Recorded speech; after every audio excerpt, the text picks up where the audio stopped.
Bonsoir tout le monde. Hola a todos, ¿cómo están? Espero que estén bien, gracias al Todopoderoso. Hoy les voy a hablar de conversación en español.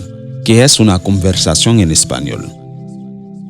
Porque se utiliza la palabra conversación. Una conversación es un intercambio de información entre al menos dos personas, hablando generalmente de algo preciso.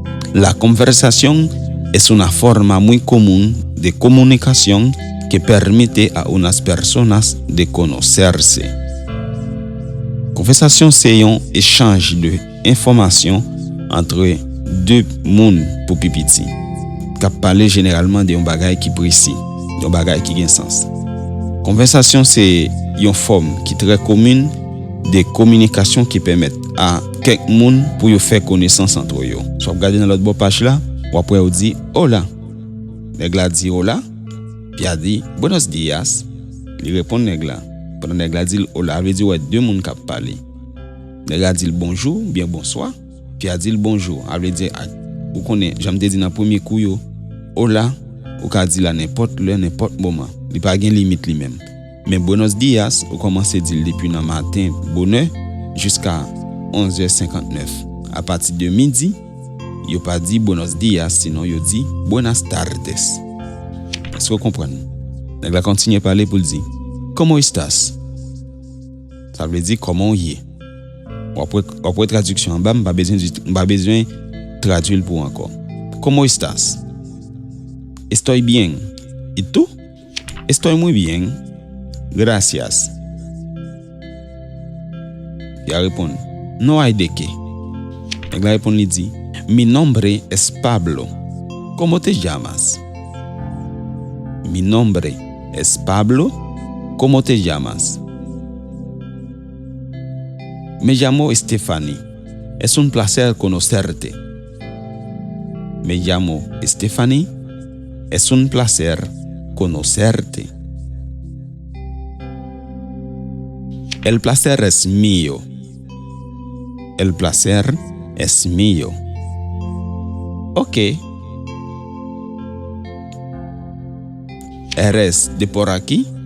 ¿De esta zona? ¿Eres de por aquí? ¿De esta zona? No. Pero paso por aquí muy a menudo. ¿Y tú? No. Pero paso por aquí muy a menudo. ¿Y tú? No soy de por aquí tampoco, pero tengo una tía que vive a 2 esquinas de aquí. No soy de aquí tampoco, pero, il y a une différence entre pero, il y a pelo, il y a perro, il y a pelo. Ça c'est pero, pero.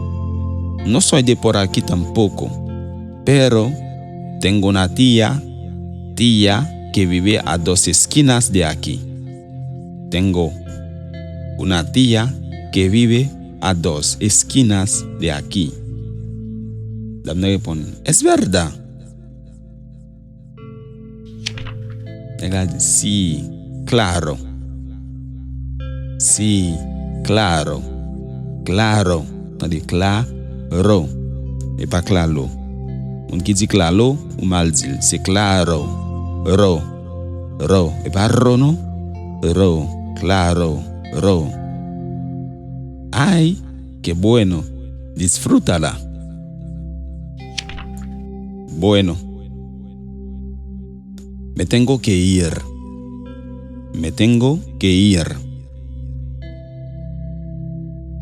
Está bien. Me gustó hablarte. Está bien. Me gustó hablarte. A mí también. Gracias. Hasta luego. Adiós. Hasta luego, Negladi. Puis a dit adiós. Jusqu'ici, conversation arrivée. Cherchez un monde qui parle espagnol, petit pratique avec elle, ajoutez plus mots, et puis ou ap di dans commentaire comment ça te yé. Ba opinion pa ou, fè m connaît si ou te parlé avec yon l'autre monde pendant ou fin gade cours ça, ou fin gade vidéo ça. Commencez faire pratique parce que langue c'est pratique lié. Si ou pas pratiquer, ou pas apprendre rien ou bien pas capter rien. Ou pas apprendre oui, mais on pas capter. Ciao. À la prochaine.